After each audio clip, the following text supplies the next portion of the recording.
Je vous recommande la boutique La Londoloise chez Judith Londolé. Si vous voulez être classe, chic, être habillé, être admiré. Parole de Mopao Mokonzi.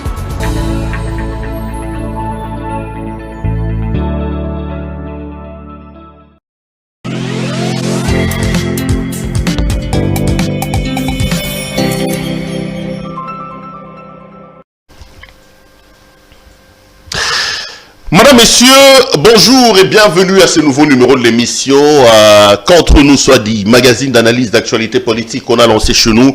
On reçoit un invité avec lui, on tente d'analyser l'actualité politique dans le pays. Nous sommes le 29 décembre aujourd'hui. Où sont le poulet béton et l'impiodi béton? Vous le savez, le gouvernement nous a annoncé en fanfare l'arrivée des surgelés à bas prix.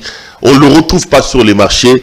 On se posera la question de savoir où ça se trouve. On parle aussi quand même du voyage du président de la République qui a quitté le Kasaï oriental. Il doit être aujourd'hui à Cabinda, si ma mémoire ne me trahit pas. Après, il va aller peut-être dans le Kasaï à Chikapa pour finir chez Lambert Mende au niveau de la province de Sankourou, qui veut M. Félix Antoine Tshisekedi Tshilombo. On analysera également son discours. Et puis, on reviendra sur d'autres questions importantes d'actualité dans le pays. Un invité dans ce plateau, un ami, un frère, un ancien confrère, quelqu'un qui a l'habitude de nous rendre visite, M. Thierry Mosenepo. M. Mosenepo, bonjour. Bonjour, M. Perrault. Toujours un grand plaisir de vous avoir. Président de la Ligue des jeunes de la CCU, parti cher à M. Lambert Mende au Malanga, ancien journaliste. Il y a les états généraux de la presse qui s'organisent avec l'actuel ministre. Est-ce que tu penses que c'est important de les faire? Et ça apportera quoi? Tu voudrais que la presse s'organise comment après ces états généraux de la presse?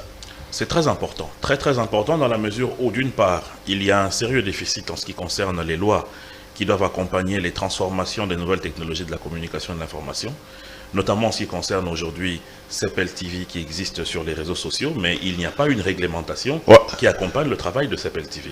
C'est la même chose avec nous dans la télédistribution. Nous existons sur base des circulaires et des arrêtés interministériels, alors que normalement, la loi de 96 devait être harmonisée, pour ne pas dire changée carrément. Au-delà de cela, il y a une nécessité à ce que la corporation puisse se réinventer.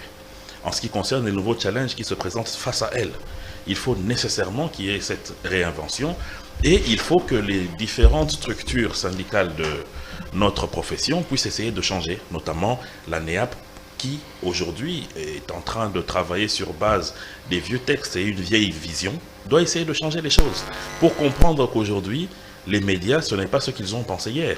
Il y a tout cela qui sont nécessaires pour que les médias puissent se réinventer dans notre pays parce que nous sommes en train de vivre une vraie crise des médias. D'une part, on a un boom en ce qui concerne le nombre de sociétés de médias qui existent. Il y a des éditeurs de programmes qui sont aujourd'hui à plus d'une centaine. Dans la TNT, il y a une centaine de radios. Il y a aujourd'hui plus de 1000 sites d'information. Il faudrait que tout cela puisse être organisé autour d'un pouvoir et autour des lois qui puissent mieux les accompagner. Et finalement, il y a ces chevauchements qui existent aujourd'hui entre, d'une part, le ministère de la Communication, d'autre part, le CESAC, sans oublier le ministère des Pétéantiques pour certains cas. Et cet écartement-là de tutelle rend un mauvais service à la presse. Il faut nécessairement aussi organiser cela, non seulement en ce qui concerne la tutelle, mais aussi en ce qui concerne les taxes qui sont imposées deux fois. Il y a des taxes qui sont payées, d'autre part, par à la communication et médias, et d'autre part, au niveau des Pétéantiques. Et pour finir aussi, il y a le rôle du média public. Aujourd'hui, la RTNC ne peut pas non seulement être dans la concurrence avec les éditeurs de programmes privés dans la publicité, et d'autre part bénéficier de la redevance. Cela ne se fait pas. Comme la RTNC a la redevance, il faut qu'elle puisse mettre de côté la publicité. Au-delà de cela, il faudrait que réellement il soit une référence. Ce n'est pas explicable aujourd'hui que vous puissiez mettre en place un bouquet pour un bouquet commercial et que la loi de 96 impose à ce que le signal de la RTNC soit gratuit, mais que la direction générale de la RTNC vous impose des paiements pour que vous récupériez son signal. Il faut qu'il joue son vrai rôle de média public. Et il faut aussi essayer de décliner la RTNC sur plusieurs autres programmes que ce que l'on voit aujourd'hui, avec un programme exclusivement politique, très peu de production locale, beaucoup de prestations politiques, très peu de prestations de développement. Ce n'est pas normal. Vous êtes aussi dans la TNT, j'ai vu Mouyaya vouloir mettre de l'ordre, il y en a une centaine. Est-ce que vous l'avez imaginé comme ça lorsqu'on parlait des TNT, qu'on ait aujourd'hui La Joie TV, Kabongo TV, Tel TV? Est-ce que c'était ça l'idée lorsque la TNT est arrivée dans le pays? C'était ça l'idée, puisque il y a un problème, c'est que lorsque nous sommes en 2015, il fallait nécessairement régler le problème lié aux fréquences, parce qu'on était dans un conflit permanent avec Congo-Brazzaville sur les canaux de fréquences qui étaient disponibilisés par l'UIT. La ville de Kinshasa avait raflé pratiquement 56 et n'avait laissé qu'une dizaine à nos sœurs de Congo-Brazzaville.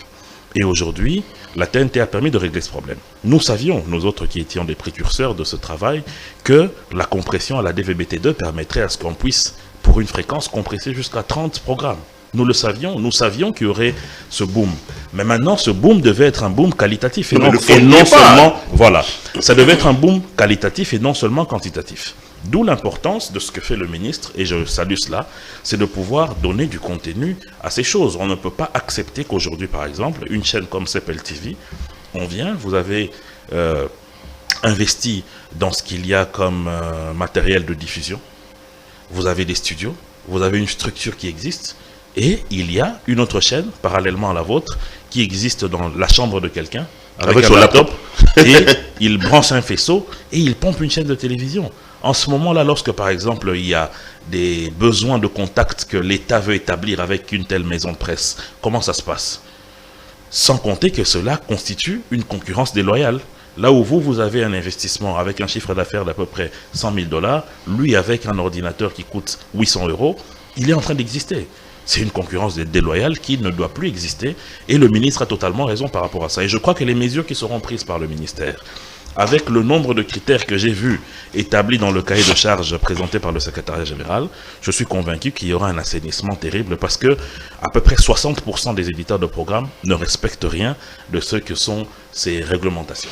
Attendons voir, parce que dans ce pays, le problème, ce ne sont pas les dispositions ou les lois. Le problème, c'est le respect que les gens font de ces lois-là.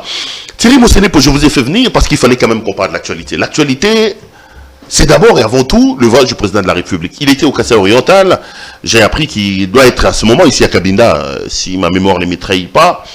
Comment jugez-vous les déplacements de Tshisekedi? Après 127 voyages, 117 voyages ou plus de 100 voyages selon l'ODEP, qui ont coûté à la République à peu près 300 millions de dollars américains, notre président décide finalement de faire une ronde à l'intérieur du pays. C'était opportun, c'était le moment.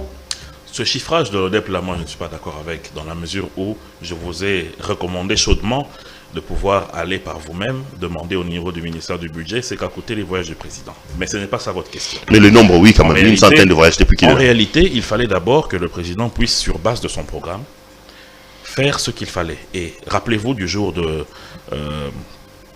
sa prestation de serment, il a dit qu'il va d'abord régler le problème de l'isolement diplomatique dans lequel vivait le Congo.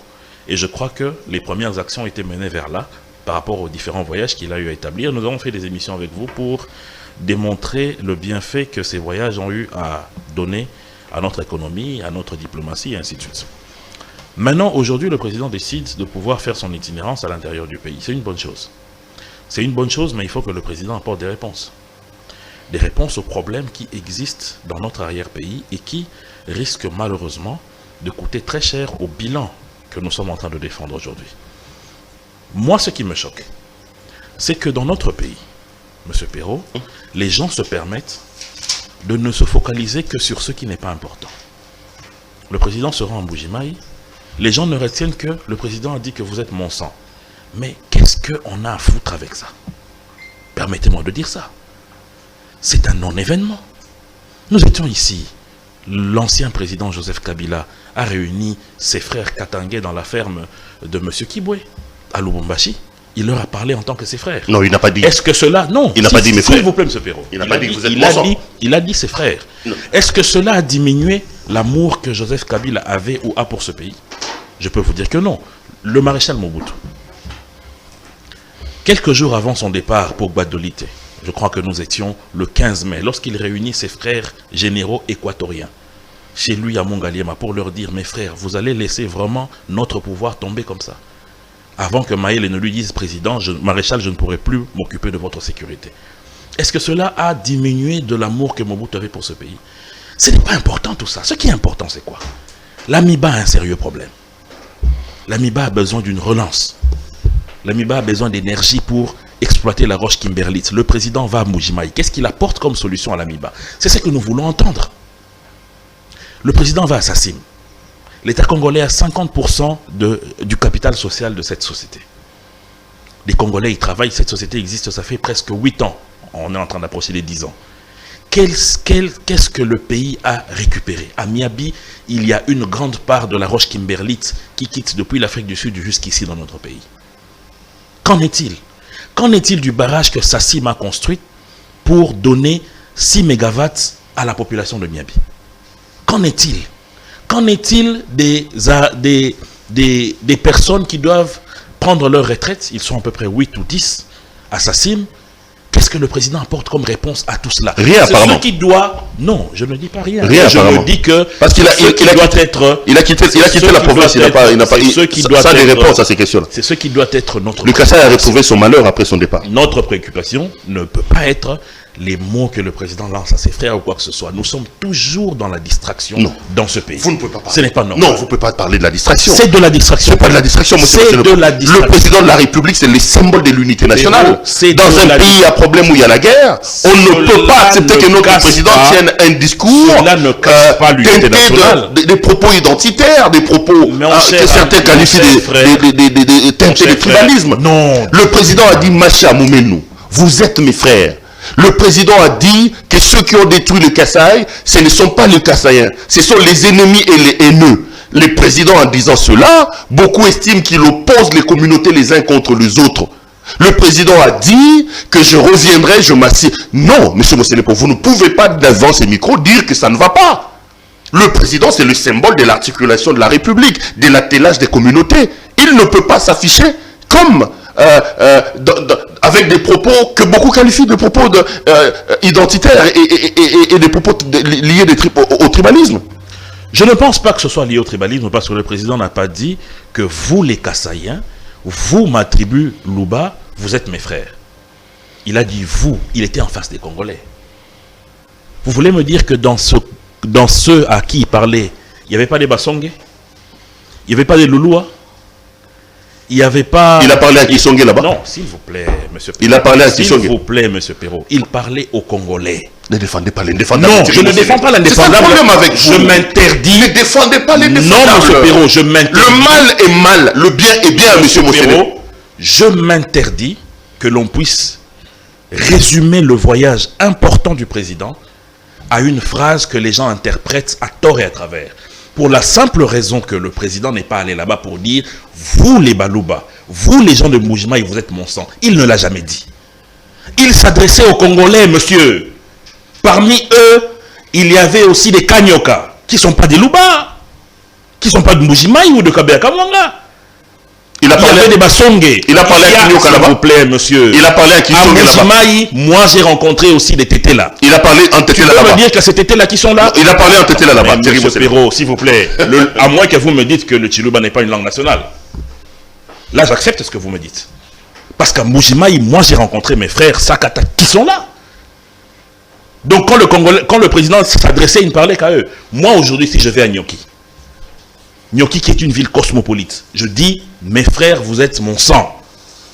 Est-ce que j'ai dit les Bassakata, vous êtes mon sang? Alors qu'il y a des Kundu. Il y a plusieurs autres tribus. Il y a même des Tétés là qui sont, que j'ai rencontrés moi, à Kwamut aussi, dans le Maïndombe. Non mais quand le président dit que ça, ce sont les autres, les ennemis et les haineux qui ont détruit les Kassai, ce ne sont pas les Kassai. Il les recrute où ces haineux là et ces autres là? Il les recrute où? Pas dans les autres communautés, monsieur Moselepo. Qui ne sait pas que la vie du Kassai c'était la Miba? Qui ne sait pas ça? Mais qui ne sait pas qu'il y a une certaine oligarchie qui a déstructuré cette entreprise de l'État? Doit-on les appeler des anges? Doit-on les appeler des enfants de Dieu? Ce sont des haineux. Ce sont des ennemis de la République. Mais pourquoi est-ce qu'on veut réduire tout un voyage important du président avec des questions importantes que je vous ai dites ici, mon cher frère? On va parler de Nous attendons que du voyage du président, qu'on nous communique ce qu'ont été prises comme décisions en ce qui concerne la Miba, en ce qui concerne la Sassim, en ce qui concerne la voirie de Mbuji-Mayi, parce que j'ai été dans cette ville plus de 3 fois, j'ai vu comment cette ville est déstructurée par les érosions. Ce sont des questions et des réponses que nous attendons. Nous n'attendons pas qu'on vienne nous dire le président a été haineux. Haineux en quoi? Il a parlé aux Congolais. Un Moulouba, un Kanyoka, un Moussongue n'est pas congolais. Le président n'a pas le droit de dire que vous êtes mon sang. Bon, imaginons qu'il aille dire ça à Kisangani. On dira quoi? Que parce que maman Denise est swahiliphone, c'est pour cela. Mais écoutez, c'est ridicule, mon cher frère. C'est ridicule. Arrêtons un peu de ramener le pays dans des débats ridicules. C'est ce qui tue notre nation. Nous ne sommes jamais dans l'essentiel. Nous ne sommes que dans ce qui, en réalité, ne confectionne pas du tout un sujet de débat. Ce ne sont pas les débatteurs qui ont amené les sujets. Hein. Mais je te dis... C'est l'auteur du propos qui amène le sujet, qui amène les gens au débat. Mais attendez. Comme président de la République, on suppose que certaines choses ne devaient pas sortir de la bouche du président de la République. Hein. Certaines choses, et il n'a pas dit ces choses-là. Le président a parlé aux Congolais, il a parlé au Congo, il a parlé dans une langue nationale. Qu'ils disent à ses compatriotes que vous êtes mon sang, moi je ne vois pas où est le problème. Est-ce qu'il a dit les Balouba de Mboujima et de Kabouya Kamanga, vous êtes mon sang? Non. Mais pourquoi on vient, pendant une semaine, on nous casse les oreilles sur ça? Alors que nous, on attend, c'est que le président va faire pour l'Amiba. C'est que le président va faire pour Sassim. C'est que le président va faire pour les maisons qui s'écroulent par des érosions terribles à Mbujimaï. Et on vient comme ça réduire tout un voyage à Machamamé, non, je sais pas quoi. Mais c'est quoi ça? Machamamé. Mais c'est quoi ça? Non, mais c'est pas nous qui avons prononcé ça. Non, mais attendez. C'est le président qui a dit ça. Non, le président le dit. Président a mais dit ça. Les interprétations, comment est-ce qu'on peut prendre cette phrase-là que le président dit dans son territoire national, dans une langue nationale, à ses compatriotes, et traiter cela de tribalisme? Non, mais c'est ce que vous devez comprendre, Thierry. Quand on est président de la République, on doit faire attention à ce que l'on dit. Si c'est vous qui les dites, Thierry, ça nous pourrit pas la vie pendant une semaine. Perrault. Ça nous pourrit pas la vie pendant une semaine. Perrault, je te repose la question, tu es un garçon brillant. Est-ce qu'il y a du tribalisme lorsque le président parle à des Congolais? Heureusement pour moi que ce n'est pas vous qui posez cette question ici. Oui, vous êtes dans la belle posture. Mais lorsque le président parle à des Congolais, sur le territoire national, dans une langue nationale, il dit, vous êtes mon sang. Et dans cette contrée, on trouve des Balouba, des Kanyoka, des Songe, des Tetela, des Basakata, et même certains Mukongo. Il y a des Bakongo que moi j'ai rencontrés dans le bureau de l'ancien gouverneur Ngoka Sanji. Donc vous allez me dire que tous ces gens-là, ils ne sont pas le sang du président. Maintenant les gens commencent à polémiquer sur ça. Comme ça. Donc vous n'êtes pas scandalisé parce que tu sais que... Même pas un peu. Parce que le président l'aurait dit au Saki-Sangani. Même je ne suis pas... J'aurais été dérangé, M. Perrault. Le mendisme a été construit sur quel moule pour défendre même ce que les gens... J'aurais été choqué, M. Perrault, si le président avait dit, vous, habitants de Kabouya Kamanga, vous, les Louba, ici à Mbujimaï, vous êtes mon sang. Ah non, là, ça aurait été inacceptable. Parce que le Kanyoka qui écouterait ça serait choqué. Le Louloua qui aurait écouté ça serait choqué. Le Mukongo serait choqué. Mais lorsque le président dit, vous êtes... Mais vous êtes fabriqués, vous, les mendistes. Les mendistes, dans quel moule pour justifier l'injustifiable? C'est ça. Ne pas être choqué là où tout le monde est. C'est ça l'avantage d'être nationaliste. Parce que nous avons des intérêts autres qu'une seule phrase du président où il rappelle à ceux qui sont là, qui sont ses frères, qui sont son sang. Nous, ça ne nous choque pas. Ce qui est important pour nous, c'est de savoir, le président s'est rendu. Dans l'espace Kasaï, il y a des problèmes de famine à Luiza, il y a des problèmes de relance de l'Amiba, il y a des problèmes de relance de Sassim, et de savoir ce que le Congo gagne dans les 50% qu'il a, de savoir qu'en est-il du barrage construit pour que Miabi ait le courant, de savoir qu'en est-il des érosions à Mbujimaï, de savoir qu'en est-il de l'argent que le contribuable a payé lorsque M. Maouéja a fait ses champs, où sont ses maïs, de savoir qu'en est-il de l'aéroport de Lodja, de savoir qu'en est-il des routes et de la voirie urbaine à Kabinda. C'est ce qu'on attend de savoir. Mais ne venez pas nous casser les oreilles avec de machi, mais c'est quoi ça? Il faut qu'on quitte cette histoire où notre pays, les intellectuels, les pensées, les énergies ne sont focalisées que sur le tertiaire. Il faut qu'on se localise sur ce qui est important, le primordial. C'est la vie des Congolais. Non, mais dans le fond, même ce qui est primordial, le président a quitté le Kassai oriental sans apporter de réponse. Hein. Non, L'Amiba, il est resté comme il est. Quelqu'un était en train de rire, il dit... Mujima est redescendu sur terre après le départ de Félix Tshisekedi. La misère est pareille, il n'y a toujours pas de l'eau, il n'y a toujours pas d'électricité, toujours pas de routes. Les gens se rendent à l'évidence. C'est la fin de l'euphorie après son départ. Hein? Mais vous savez que même un président de la République, premier citoyen qu'il puisse être, il n'est pas un magicien. Que quand il arrive, les tuyauteries directement passent dans chaque maison, le courant apparaît, les marchés se remplissent. Non, c'est des processus. Je vous ai dit que nous attendons, nous tous, vous et moi, le retour du président pour savoir quelles sont les décisions d'État qui ont été prises sur base de ce que le président a constaté, sur base de ce que le président a amené dans sa gibecière comme réalisation à faire. Il a constaté l'échec parce qu'il a même demandé pardon. Mais bien entendu, mais comment ne pas demander pardon? Vous n'arrêtez pas vous d'un crier ici. Bila, il est positif. Bila, il est positif. Mais attendez. J'étais avec vous la semaine passée ici. Il va à l'encontre de ce que vous dites. Non. Moi d'ailleurs ici, je vous ai toujours dit qu'en 3 ans, on ne peut pas relever le pays dans certaines choses, dans le marasme dans lequel il se trouvait. Une ville comme Mbuji-Mayi ne peut pas se sortir des problèmes érosifs qu'il a pendant les 3 jours du séjour du président. Même si le président avait fait Harvard de l'architecture, il n'aurait pas réalisé ça. Il faut être réaliste. Et c'est normal, lorsque le président va demander pardon, c'est au nom aussi de la continuité de l'État. Il assume le passé, que ce soit de Mobutu, de Kasavubu, il assume tout ça. Il doit demander pardon. Au nom de ceux qui ont précédé et de lui-même, il doit demander pardon parce que c'est des populations congolaises qui participent à l'effort de construction du pays en apportant de l'argent par le diamant, par le commerce, par tout ce qui vient de cette partie du pays. Ils ont droit aussi aux mêmes routes qui sont construites dans le Katanga, dans le Bandundu, dans le Congo central et ainsi de suite. Que cela n'ait pas été fait, cela nécessite à ce qu'on demande pardon à ce peuple parce qu'ils participent, mais qu'est-ce qu'ils ont en retour? C'est cela. Il faut prendre ça dans ce sens-là. Mais il ne faut pas prendre ça dans le sens que non, parce que j'ai échoué pendant 3 ans. En 3 ans, mon cher ami. Et dans quel contexte? Dans le contexte de Covid, où l'économie mondiale est paralysée. Il faut être sérieux.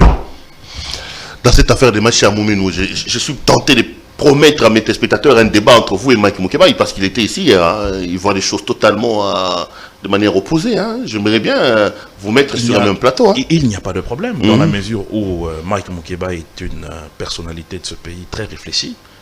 Je connais la façon de réfléchir de Mike et Mike a donné un point de vue, mais moi je me dis, ça c'est le mien, je me dis en tout cas que cela que c'est une distraction, de parler de cette pure distraction, parler de nous puissions pendant tout ce temps parler de tribalisme alors qu'il n'en est pas État. Je répète ici, M. Perrault, le président a parlé sur le territoire national. Mbuji-Mayi, ce n'est pas en France, ce n'est pas en Équateur, ce n'est pas en Tchécoslovaquie, c'est au Congo. Il a parlé en langue nationale, le Chiluba c'est une langue de ce pays. Il a parlé à des compatriotes. Vous n'avez pas eu un testeur pour aller tester tous ces millions de gens qui sont tous de Kabea Kamwanga. Il y a parmi eux ceux qui venaient de l'Omami, ceux qui venaient du Sankourou, ceux qui venaient même de l'Équateur. Il a parlé à ses compatriotes. Il n'a pas dit que tel village ou telle tribu, c'est mon sang. Il a dit, vous êtes mon sang, vous tous. Donc comprenez qu'il n'y a pas lieu de parler de tribalisme dans de tels propos. Qu'on arrête de nous distraire sur ça. Nous voulons des réponses. Que le président revienne nous dire ce qu'il a fait pour l'Amiba, ce qu'il a fait pour les érosions, ce qu'il a fait pour la nourriture des gens à Luisa, ce qu'il a fait pour Sassim à Miabi, ce qu'il a fait pour le courant, ce qu'il a fait pour l'aéroport de Lodja, ce qu'il a fait pour la voirie à Cabinda. C'est ce qu'on attend. On attend le président de la République qui est donc à Cabinda. Mais entre-temps, Méné est aussi à Sankourou. Vous parlez de l'aéroport. Vous avez vu les images de l'aéroport de Sankourou? Où les gens sont en train de descendre avec des chariots. C'est ce que je suis en train de vous dire. C'est gravissime ce qui se passe là-bas.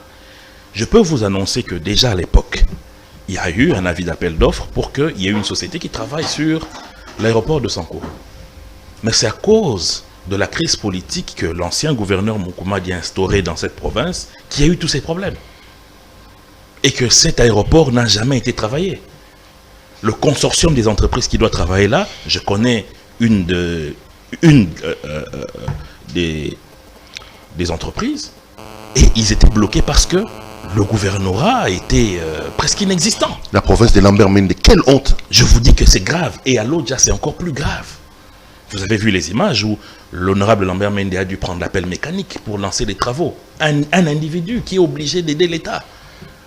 Parce qu'il y a eu un problème politique qui n'a pas été résolu à temps. Et cela, c'est un problème dans notre pays. Je ne sais pas pourquoi on a une maladie de laisser pourrir les situations. Lorsqu'il y a un problème, on le règle. Le temps appartient à Dieu. Le temps ne nous appartient pas. Et regarde comment une province a perdu comme ça 3 ans. Parce qu'il y avait quelques individus qui tiraient profit derrière un gouverneur qui ne travaillait pas. Il fallait laisser la Lambert Mende prendre la province. C'est ce que vous voulez nous dire? Pas forcément. Ça vous arrange, hein? Non, mon cher ami, pas forcément. C'est un sujet de mais jouissance vous savez, pour vous, hein? Non, mais vous savez, vous pouvez comme ça regarder un enfant qui fait l'école buissonnière, qui n'aime pas l'école, qui n'aime pas étudier. Vous ne serez pas un mauvais si vous dites à cet enfant, à l'allure où tu avances, tu vas rater ta vie. Vous ne serez pas un mauvais. Parce que lorsque vous voyez les prémices qui sont fausses, le reste, ce n'est qu'une question de déduction. Donc nous n'étions pas des mauvais lorsqu'on disait que ce monsieur n'arriverait pas à faire lever la province. Il a tensé l'assemblée provinciale. Et vous avez prié pour que votre prophétie se réalise, quoi. On n'a même pas eu besoin de prier parce que c'était prévisible. On n'a même pas eu besoin de prier, mon cher ami. On a eu l'état de gêner. On n'a même pas eu besoin de gêner. C'était prévisible, mon cher ami. C'était prévisible, malheureusement. Mais la province a perdu. Le pays a perdu. Mende, il est là-bas à Sankoulou, il attend le président. Il est à Lodja avec d'autres députés, notamment l'honorable Jean-Marc Lumbako, le sénateur Olungu. Ils sont tous là pour accueillir le chef de l'État. Est-ce vraiment normal dans un pays pauvre comme le nôtre que pour un déplacement du président de la République, que la République s'arrête? J'ai vu les ordres d'émission de l'Assemblée nationale, du Sénat, la plupart payés par le Trésor public. Quand tu mets le président de la République lui-même, payé par le Trésor public, M. Mossenepo, est-ce que ce n'est pas un manque de rationalité, les voyages aussi, tape l'œil que la présidence organise, aidé par le Sénat, par l'Assemblée nationale? Non, je ne pense pas. Je ne pense pas. Pourquoi? Parce que malheureusement dans notre pays, c'est vrai que nous disons que nous sommes dans une administration décentralisée. Avec ils ont reçu des frais de mission. Mais oui, c'est leur travail. Les députés... Pour aller applaudir le président de la République. Pas applaudir. Pour aller, moi notamment, j'ai participé au cahier de charge que l'honorable Lambert Mende a préparé ici pour donner au président au nom des habitants de Lodja. J'ai travaillé sur ça parce qu'il fallait y mettre 2 ou 3 choses. J'ai eu à travailler sur ça. Et les autres députés ont travaillé aussi et j'ai vu comment ils étaient en contact avec les bases. Donc c'est nécessaire à ce que dans un pays où le pouvoir est à Kinshasa et qu'il y a un déplacement du président, le chef de l'exécutif, au niveau de nos provinces, que les députés puissent être là avec les populations pour lui parler des désidératas. On est à pomper les trésors publics pour ces déplacements-là. Pomper, je ne crois pas. Si, ils ont des obligations, c'est l'État qui prend en charge. C'est l'État qui prend en charge. Mais il y a des rubriques pour... Quel manque de rationalité, quel manque d'efficience dans la gestion de la République. C'est ça l'union sacrée, justement. Ah non, mon cher ami, pas du tout. Il y a des rubriques au royaume de... Il y a des rubriques de voyage, c'est important. Ce qui est à se demander, M. Perrault, ce n'est pas ce que l'État a sorti. Mais c'est ce que cela va rapporter. Nous sommes là, vous et moi, pour attendre, pour voir si demain, il n'y a pas de solution pour l'Amiba, il n'y a pas de solution pour Sassim, il n'y a pas de solution pour les érosions en Bougimaï, pour critiquer. S'il n'y a pas de solution pour l'aéroport de Lodja, nous allons critiquer. Parce que dépenser pour que les gens aillent, pour parler des problèmes que les provinces rencontrent, ce n'est pas mauvais. Ce qui serait mauvais, c'est que ces déplacements n'aient servi à rien. On aura droit à nos promesses, on est habitué. Avec l'Union sacrée, on est habitué. Il faut rappeler ici qu'on nous avait dit que le Congo deviendra l'Allemagne d'Afrique. Il faut rappeler ici. Les promesses, il y en a quand même beaucoup. Là. Même l'Allemagne ne s'est pas construite en 3 ans, mon cher. Ah, mais quand on l'a annoncé, on ne savait pas que le mandat était un mandat de 5 ans. On n'a même pas mis la fondation. Ah, donc vous voulez dire aussi... On n'a même pas mis la fondation. Vous voulez dire aussi que Lumumba, quand il meurt en 61, le 16 janvier et le 17 janvier... Attendez, quand Lumumba meurt le 17 janvier 61, il dit que l'histoire du Congo sera écrite par les mains des Congolais. Donc lorsqu'il meurt En 61, il a échoué. Il a fait une mauvaise prophétie parce qu'il est mort sans qu'un Congolais n'écrive. Non, c'est quoi ça? Arrêtez ça. Que parce que le président dit l'Allemagne d'Afrique, 33 ans il n'a pas fait, c'est un mensonge. Il a dit que je ferai du Congo l'Allemagne d'Afrique. Je ferai du Congo l'Allemagne d'Afrique. Lumumba dit... Il est supposé, lui, avoir eu suffisamment d'éléments pour se prononcer. C'est ça le problème. Simon Kimbangu a dit... Je vous dis que Quant à certains... Mais quand il est décédé, est-ce que c'était arrivé? Mais c'est en train d'arriver. Aujourd'hui, Pero Luara est dans une façon de penser qui entre dans la vision de Kimbangu n'a pas dit il n'y a pas eu de promesse en l'air. Il n'y a pas eu de promesse en l'air. Kimbangu n'a pas dit ça. Il n'y a pas eu de promesse en l'air. Il n'y a pas eu de promesse en l'air. Ici, on nous a dit, je ferai du pays, je ferai du Congo. Mais c'est un processus, monsieur. Ah, que l'initiateur lui-même n'a pas encore commencé. D'après vous, ça doit commencer par où? Non. Parce qu'apparemment, vous êtes au courant de là où ça doit commencer. C'est moi qui pose des questions, malheureusement, pour toi. Tu as dit que je suis en bonne posture. Vraiment, vous êtes dans une très bonne posture. Ah ben voilà. Parce que là, répondez aux questions. Vous entrez. Répondez aux questions, monsieur Mossele. Ok. Ma réponse est la suivante. Répondez aux questions. Perrault. Donc vous avez déjà commencé le processus de nous transformer en Allemagne d'Afrique. Mais oui. Ok. C'est clair. Les Congolais se regardent. Mais oui. Thierry Mossele nous dit que le président Félix Tshisekedi a déjà commencé le processus de nous transformer. Et ça commence par arrêter les voleurs. Ok. Rassurez-vous, d'ici la grâce à IGF. Rassurez-vous, d'ici la fin du mandat, le Congo deviendra l'Allemagne d'Afrique. Le mandat, il reste encore 2 ans. Encore, M. Thierry Mossele. Alors, M. Mossele, en traitant, pendant que le président de la République a décidé d'être à l'intérieur, j'aurais dû d'ailleurs commencer par ça. Il y a quand même eu un attentat à Béni. Ça veut dire que aujourd'hui, il n'y a plus de doute. Les actes terroristes sont perpétués dans notre pays. Mais certains critiquent ces attentats qui se produisent au moment où il y a l'état de siège, au moment où il y a l'armée ougandaise dans le pays. Première question, un mot quand même pour ses compatriotes de cette partie de la République. Et deuxièmement, est-ce que ce n'est pas la preuve que l'état de siège a échoué une fois de plus? Monsieur Perrault, depuis que je vous connais, c'est la meilleure question. Pourquoi je le dis, monsieur Luara? Parce que nous sommes le seul pays où il y a un tel attentat, mais les gens discutent sur Machimameno ou je sais pas, Meno Mamachi. Je sais pas. Des Congolais meurent le 25 décembre. Pour un attentat pareil, on a vu des présidents de la République se déplacer à Charlie Hebdo. Mais chez nous, on tue nos compatriotes. Les gens n'en parlent même pas une seule journée. Pire, nos autorités ne décrètent même pas un deuil national. C'est inacceptable. Je me joins à toi pour présenter mes condoléances à ces populations de Béni. Mais je peux vous dire aussi que cet acte prouve que ces rebelles sont en débandade. Observez, ils ne sont plus dans leur mode d'opération d'égorgement où facilement chaque nuit, ils passaient dans des villages à Béni rural où ils égorgeaient les populations. Maintenant, ils font ce qu'on appelle des actes de suicide. C'est la preuve qu'ils sont en débandade. Et ils font ça où cette fois-ci? À Béniville. Ça signifie que leur bastion à Béni rural n'existe plus. Donc c'est la preuve que nous sommes en train d'aller vers un bon chemin. Ce n'est pas la preuve de l'échec de l'état de siège comme beaucoup le disent. Pas du tout, au contraire. Surtout lorsque l'on voit chaque jour ce que l'armée nous présente. Il n'y a pas plus de 2 jours. Il y a tout un camp d'entraînement qui a été démantelé avec, encore une fois, une usine de fabrication d'armes et un centre de télécommunication. Ça m'a étonné, suffisamment moderne. En pleine brousse avec panneaux solaires et tout ça, que l'armée a réussi à démanteler grâce à cette traque qui se fait contre ses ennemis de la nation. Donc, tout ce qu'on peut dire, c'est que les choses sont en train de bien marcher. Parce que les égorgeurs, on a pratiquement fait quelque temps, on n'entend plus ce qui se faisait. Chaque jour, on a égorgé 13 personnes. On a égorgé 10. Maintenant, c'est des actes isolés de terrorisme qui sont en réalité des actes de lâcheté. C'est la preuve qu'ils sont en débandade et je profite encore une fois de ce micro pour demander aux populations de continuer à collaborer avec les forces de l'ordre parce que ces ennemis-là vivent avec eux chaque jour, mais la nuit ils deviennent des égorgeurs. il faut qu'il y ait une collaboration entre les populations et les forces de l'ordre. Et deuxièmement, il y a une nécessité de maintenir cette pression militaire par l'état de siège et par le travail qui est fait, d'une part, par notre armée, d'autre part, par notre armée, l'armée ougandaise. Donc vous persistez, vous signez, vous soutenez la présence des Ougandais chez nous. Mais bien sûr. Un peu pour ajouter encore à cela, on nous a également dit que la police rwandaise va venir à Goma. Tu vois, il y a des manifestations là-bas. Les Congolais. Où est la déclaration de cette police qui est venue? Ça, c'est encore une fois des spéculations.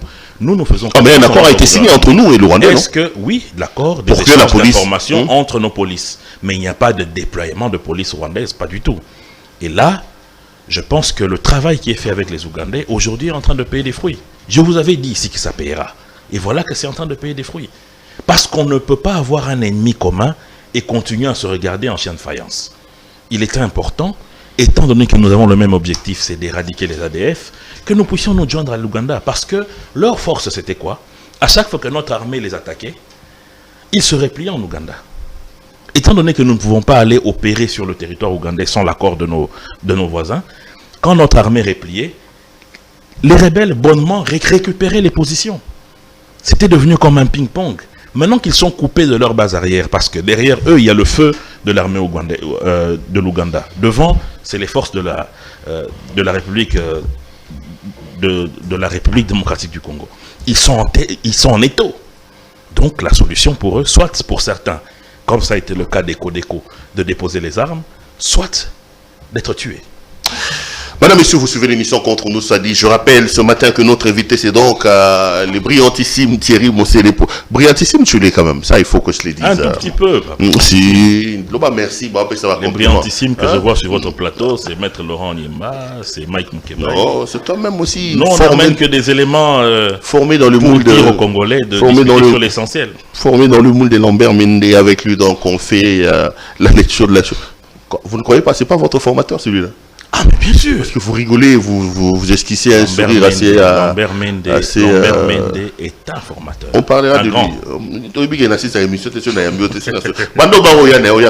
Je comprends pas. Après l'autre, il va te recevoir. Il me fouille, Lambert Mende, finalement. Bon, mais sincèrement, vous pensez vraiment que Mende peut fuir un journaliste? Il est en train de me... Brillant soit-il. Il est en train de me fuir. Avec lui, donc, on fait la lecture de l'actualité politique ici en République démocratique du Congo. L'actualité, c'est aussi cette affaire de bilan.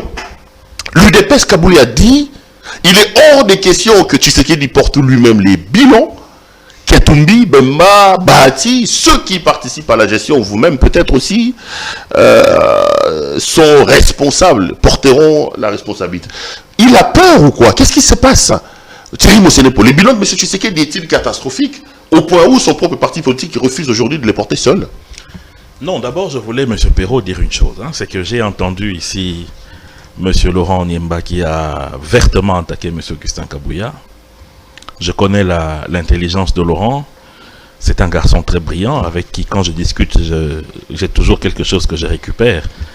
Parce que j'aime bien sa façon de faire scientifiquement le droit. Mais je pense qu'il a été un peu sévère. Dans la mesure où... Il a dit qu'il fallait avoir une batterie intellectuelle avant de pouvoir... Je suis toujours dans l'optique que nos débats doivent se porter sur ce que les autres disent. C'est-à-dire, M. Perrault dit que le bilan de M.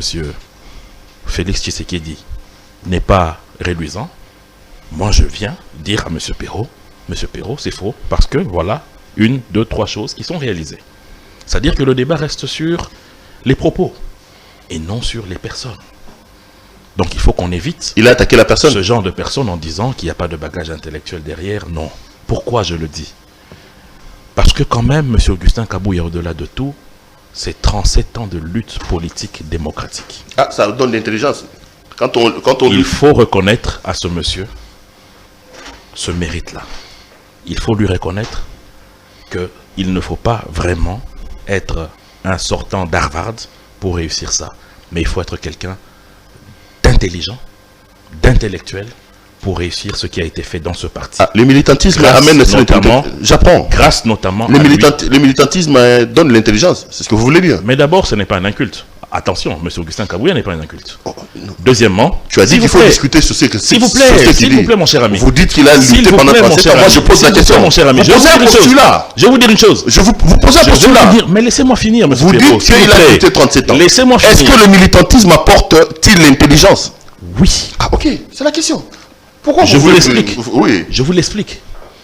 Vous prenez quelqu'un comme Thabo Mbeki, Nelson Mandela, Jacob Zuma, Monsieur Lambert Mende, nous autres ici, nous avons beaucoup appris derrière nos partis politiques. Ce que nous sommes en termes de débat, en termes de réflexion et d'analyse, on ne l'a pas appris sur le banc de l'école ni à l'université. On l'a appris en étant militant de ces partis politiques-là. Donc il ne faut pas mépriser quelqu'un qui a été dans un parti politique assez longtemps. Encore que, lorsque vous allez dans la loi électorale, celle qui peut-être sera changée, au-delà du fait qu'on vous demande votre expérience professionnelle, votre cursus, même l'attestation du fait que vous avez travaillé au sein de votre parti politique vaut pour accepter votre candidature. Okay. Donc comprenez que ce n'est pas n'importe qui. Il faut du respect pour ceux qui mènent ce genre de combat. Parce que dans d'autres pays, on écrit sur ces personnes. Okay. Mais nous, dans notre pays, on attend qu'il meure pour finalement reconnaître ce qu'il a été. Maintenant, parlons de bilan, M. Pirot. D'abord, lorsque nous, CCU, nous adhérons à l'Union Sacrée, nous adhérons puisque le président de la République nous a démontré ce qu'il a comme vision.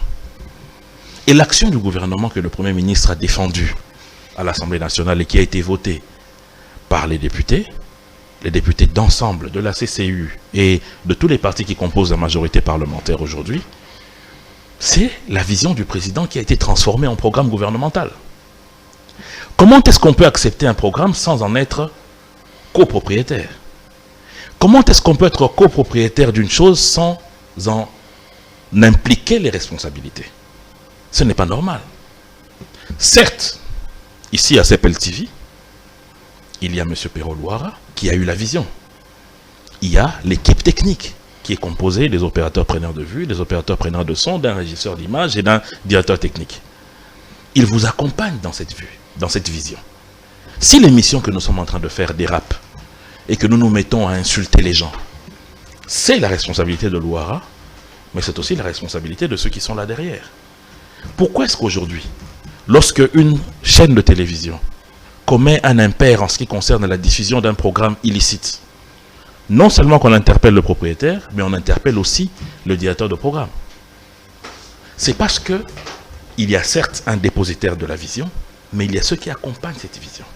Donc on ne peut pas être ensemble. Donc Katumbi doit partager la vision, les bilans. Que ce soit ensemble de M. Katumbi, que ce soit nous tous, la CCU, nous allons partager autant que nous avons partagé le bilan du président Joseph. Donc Kabila n'a pas détruit le pays. Du président honoraire. Si Kabila a détruit le pays, c'est Mende dedans. C'est Bach avec qui vous êtes à l'Union Sacrée qui est dedans. Joseph Kabila n'a pas détruit le pays. Joseph Kabila a fait son travail. Il y a du positif et dans toute œuvre humaine. Mais on lui fait porter le chapeau seul, non? Négatif. Quand ça vient vers vous, ce n'est pas Tshisekedi. Non, on ne le fait pas porter seul, nous autres ici. Maintenant, s'il vous plaît, que les pions doivent venir, c'est des sons de combien de fois quand les poulets arrivent, c'est des poulets béton. C'est des poulets béton. Le bien, c'est béton, Fachi béton. Le mal, ce n'est pas Fachi béton, c'est nous tous. Soyez sincère avec vous-même, soyez honnête. Combien de fois, moi qui suis en face de vous ici, j'ai été attaqué pour le bilan de ce qu'a été les 18 ans de gestion de la majorité AMP et puis FCC et consorts. Combien de fois? Mais j'assume. Mais j'assume, mon cher ami. Lorsque je vais en campagne en décembre 2018 pour devenir député national, c'est quel bilan que je présente? C'est pas mon bilan, je n'ai pas géré directement. Mais c'est le bilan du pouvoir que je défends. Si en 2023, je suis candidat et que Dieu nous prête vie, quel bilan je défendrai? Je défendrai le bilan de ce pouvoir. Je fais partie de cette gestion. Donc je ne vais pas aller présenter le bilan de Staline ou je ne sais pas de qui. C'est celui de ce pouvoir. Donc Kabouya a raison de dire à même mais mon cher ami, c'est la logique, mon cher ami. C'est la logique. C'est la logique. Nous avons adhéré à la vision du président. Cette vision qui est aujourd'hui matérialisée dans le programme gouvernemental qui est dirigé par le chef du gouvernement et son équipe, le Premier ministre Sama. Et ce bilan-là, nous allons le partager parce que nous tous, nous participons à la matérialisation de cette vision gouvernementale, de ce projet gouvernemental. Ça sent pas bon. Mon cher frère. Non. Pourquoi ça ne serait que mauvais? Le président lui-même reconnaît l'échec. Vous voulez mentir ici? Non, non, mon cher ami. Pourquoi ça ne serait que mauvais? Vous voulez mentir? Non, pourquoi ça ne serait que mauvais? Pourquoi ça ne serait que mauvais? Parce que jusque-là, c'est mauvais. Vous avez suivi parce que vous n'étiez pas au Palais du Peuple, vous aviez refusé de venir, je vous avais appelé pour vous donner une invitation. Lorsque le président a présenté vous m'avez pas donné l'invitation. Son discours sur l'état de la nation. Mais le président de la République a parlé de ce qui marche. Non, il a écrit plusieurs chapelets des bonnes intentions. Non, il a parlé, non, monsieur Perrault. Beaucoup de promesses. De temps en temps, vous étiez en train de zapper. Non, je suis il a parlé aussi. Je zappais à un moment donné, mais avec vous ici. On a zappé à un moment donné, mais on en a discuté ici. J'ai retenu qu'il y avait encore beaucoup de promesses. On en a discuté ici avec vous. J'ai retenu qu'il y avait encore beaucoup de promesses. Les promesses, c'est dans la vision, mais ce qui a été fait, il a eu à les grainer et on en a parlé avec vous ici. Donc ça ne sert à rien de revenir sur ça. Alors, donc nous allons partager. Katumbi a papa, ce n'est exactement discuter, mon cher. Atayomoko. Ngai Mosene pour la 2020 on a aucune élection. C'est quel bilan que je vais présenter? C'est le bilan de Sama. C'est ce que je vais présenter. Il a également dit quelque chose sur lequel je voudrais quand même que vous reveniez. Il dit que Kabila, il doit sa survie à Félix Tshisekedi et que Kabila, sa place, c'est à la CPI ou à Makala. Est-ce que tu penses que Kabila doit être à la CPI ou à la prison centrale de Makala? Tu soutiens Augustin Kabouya sur ces propos-là? Non, pas du tout. Là, il a exagéré. Pas du tout. Qu'ils doivent sa position à Tshisekedi. Moi, je pense plutôt que tout citoyen congolais doit sa position, qu'il soit en liberté, arrêté ou quoi, aux lois de la République. Ce n'est pas une république où les individus protègent les individus, c'est les lois qui nous... C'est Kabila qui l'a dit, hein? Je ne partage pas ce point de vue. Et je ne vois pas en quoi le président honoraire Joseph Kabila aurait sa place à la CPI. Pour quel crime contre l'humanité qu'il aurait commis? Alors, je ne partage pas ça. Après, nous sommes le 29 aujourd'hui, M. Mosenepo. Où sont les poulets béton et les mpiodi béton? Notre ministre de l'économie a fait sortir l'argent du trésor public, soi-disant pour aller pêcher en Namibie. Ça pose des problèmes. Et dans 2 jours, c'est votre épouse a acheté des pieux de béton, il l'a ramené à la maison. Vous avez vu ça? Non, non, mon cher ami, je pense que ce ministre de l'économie est appelé à démissionner. Il doit démissionner. Ce n'est pas sérieux. Ce n'est pas sérieux qu'on ait des déclarations. Ça fait plus de 4 mois où on nous promet les baisses des prix de produits surgelés et que ça n'arrive pas. Mon cher ami, comment est-ce qu'on peut se permettre d'être un ministre sectoriel et d'embarquer le gouvernement et la République dans des promesses qui ne sont pas tenues? Et c'est le 29 que vous venez nous dire que les piodis ont baissé de prix et ainsi de suite. C'est quel manque de programmation ça? C'est quel amateurisme? Ce n'est pas acceptable. Nous autres, nous vivons chaque jour avec ces populations. Nous voyons comment la situation sociale est difficile. Cette annonce des prix au rabais avait donné un espoir à certains de nos compatriotes. Mais que rien ne se fait ensuite, ce n'est pas sérieux. Et on ne se donne même pas le toupet d'expliquer pourquoi ce n'est pas fait. Tout ce qu'on montre ensuite, c'est des images, des bateaux qui arrivent avec des poissons, et ensuite, le problème, c'est le panier de la ménagère. Le problème, ce ne sont pas des images des bateaux qui nous emmènent du Chinchard venus de la Namibie. Ce n'est pas acceptable. C'est quand même des décisions prises en Conseil des ministres, présidées par le président Tshisekedi. Mais il y a un ministre sectoriel qui a piloté l'affaire. C'est comme aujourd'hui, il y a certains ministres qui ont bien piloté leur secteur. Le ministre des Finances, le ministre du Budget, le ministre Guy Luando de l'aménagement du territoire, le ministre Mouyaya. Guy Luando a salué. Mais le plan sur le soutien des 185 territoires, c'est entre autres lui. Le ministre Mouyaya, le ministre des Sports, le ministre des Affaires étrangères, il y a beaucoup de ministres. Le ministre des Relations avec le Parlement. Donc pour vous, Monsieur Kalumba doit démissionner. Il faut que le président de la République les chasse du gouvernement. Il faut que le Premier ministre prenne des dispositions parce que ce n'est pas sérieux. Mon cher ami, s'il te plaît, on n'est pas en train de parler d'un chef de quartier. On parle d'un ministre de l'économie. qui a eu à faire des annonces. Et on est à la fin de l'année. Ces annonces ne sont pas réalisées. Quelle est la conséquence? Et comme je vous ai dit, on ne prend même pas le toupet d'expliquer à cette population pourquoi ce n'est pas arrivé. Tout ça, c'est pour détruire le bilan, pour donner des arguments à des gens comme M. Louara, qui vont venir ici pour dire, lorsqu'il fait son show, son one-man show, pour dire que rien ne marche, qu'il y a des promesses qui ne se tiennent pas, à cause de ce genre d'actes. Moi, je ne suis pas votre adversaire, je suis journaliste. Non, j'ai dit quand M. Loire a fait son one-man show. Je table sur les faits. J'ai dit quand M. Loire a fait son one-man show. Je table sur les faits. Et ça ne sera pas de la fausseté. Parce que sur ce fait-là, au moins, je serai d'accord avec vous. Comme sur beaucoup d'autres faits. Comme sur tous les autres faits. Non, sur tous les autres faits, je ne suis pas d'accord avec vous. Mais pour celui-là, je serai d'accord avec vous. Parce que sur les autres faits, nous avons vu le service national produire du maïs. Ah oui, nous avons vu le général Kabouik. Je vous assure. Je pourrais être là-bas le mois prochain. Je vous assure. Là, le travail qui est fait vous voyez, impeccable, exceptionnel. Donc là, c'est des actes qui ont été promis et des réalisations faites. Là, il ne faut même pas parler. Là, il ne faut même pas parler. l'IGF. Mais c'est l'espoir de toute cette population. Moi, quand je vais pour rencontrer les bases, ils me disent Sorokutanarana papa Jules, Pesela et Bisombote, Tosambela Rapona Ye, Pobami, Biwana, Bakulukaba Bomaye, Po, Yende Azokanga Bango. Tu entends même les gens à Sassim dire au président IGF Ayawa. Ça signifie qu'il suscite un espoir par le travail qui est fait. Et vous n'avez jamais mentionné que l'IGF dépend du président de la République. Ah bon?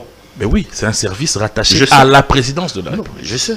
Donc au moins pour ça, on peut dire que c'est le président. IGF, c'est le bras séculier du président. Je ne suis pas d'accord que ce soit un service rattaché à la présidence de la République. Non, c'est encore mieux parce que non. Ça permet lorsque un organe assez indépendant qui n'a pas de tutelle, on peut en avoir. Parce que ça permet, lorsque le président de la République a une vision comme celle qu'il a de lutter contre la corruption. Et quand c'est le président de la République lui-même qui est dans la corruption, on fait comment? Je ne dis pas le président Tshisekedi, je dis on peut arriver dans une situation où vous avez un président qui se trouve lui-même. C'est-à-dire qu'on peut pas être dans la peau à la fois du juge et des partis. C'est très compliqué. Mais ce que vous dites, c'est aussi si on a finalement un inspecteur chef de service qui lui aussi est corrompu. Donc comprenez que si on va dans des si, on ira dans des si. Non, moi j'avais tout simplement la réflexion. Donc moi je pense que je suis d'accord qu'Alinguet fait un bon travail. La tutelle, la tutelle qui est aujourd'hui de la présidence de la République est une très bonne chose. Non, moi je suis pas d'accord. Avant, il y avait un problème parce que ça ne dépendait que du ministre des Finances. Non, je suis pas d'accord. Mais parce que le problème aussi, c'est une bonne chose. Non, le problème aussi, c'est ça. Par exemple, moi, j'ai comme l'impression qu'Alinguet il fait un bon travail, mais le problème de la tutelle pose problème. Vous auriez voulu que ce soit une institution d'appui à la démocratie libre, comme le CESAC ou la CENI? Je pense. Moi, je pense. Parce qu'on peut arriver aussi dans une hypothèse où vous avez un président ou une présidence qui pose problème. Oui, vous dites une hypothèse. Et là, vous avez la tutelle. Autant qu'on peut aussi tomber dans une hypothèse où l'inspecteur général chef de service est incorrompu. Un peu pour dire. Et en ce moment-là, s'il est sans tutelle, vous imaginez quel démon on aura. Un peu pour être un peu plus clair, je dirais qu'il faut aussi réveiller la Cour des comptes. Parce que là, c'est une juridiction. Mais bien sûr, et je pense que le président, le président, on a parlé de son discours, qui a des compétences lors de son discours sur l'état de la nation quand vous n'étiez pas là. Je vous informe. Quand vous n'étiez pas là. Ah, vous avez suivi. Ah, Dieu merci. Ça vous fait plaisir, vous les Tshisekedistes, de me lancer depuis comme ça. Et c'est comment ça a venu Linguet? Non, au fait, Pero Louara aujourd'hui, c'est une voix qui soutient que le verre est à moitié vide. Oh là là. Et c'est toujours important d'écouter une telle voix parce que ça permet des remises en question. Et monsieur Esseli, merci beaucoup d'être venu. Bonne année à vous. Bonne année d'émission. Bonne année toujours à vous. Un grand plaisir de vous avoir. Les téléspectateurs de CPL TV. Bonne année à vous. On se revoit dans quelques jours. On se retrouve l'année prochaine. 2022. L'année prochaine. Exactement. Saluez Lambert Mende Malang. Je ne manquerai pas. Je ne manquerai pas. Il ne manquera pas non plus de venir sur le plateau de CPL TV. Madame, monsieur, l'émission est terminée. Notre invité du jour, c'était donc monsieur Thierry Mosenepo. Ça a été un grand plaisir pour moi de vous la présenter. Retrouvons-nous demain pour un autre numéro. Portez-vous bien et restez branchés sur nos programmes. Bonsoir chez vous.